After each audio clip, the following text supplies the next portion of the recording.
কখনো কখনো নিজেকে শান্ত করার জন্য কোনো মানুষের দরকার হয় না, দরকার হয় শুধু একটা লম্বা রাস্তা আর একটু প্রকৃতি।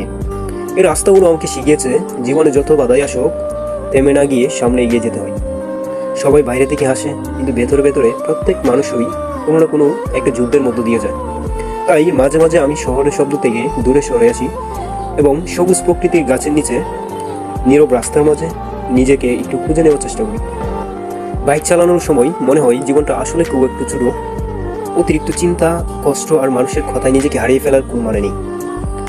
যে মানুষটা আজ কষ্টে আছে, হয়তো কাল সেই মানুষটাই সবচেয়ে বেশি হাসবে।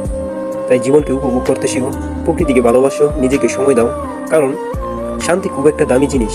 এই বাতাস, এই ফাঁকা রাস্তা, এই সবুজ প্রকৃতি মনে করিয়ে দেয় জীবন এখনো অনেক সুন্দর। হয়তো সবাই পাশে থাকবে না, কিন্তু নিজের সাহসটা থাকলে একদিন ঠিকই নিজের গন্তব্যে নিজে পৌঁছে যাবে ইনশাল্লাহ।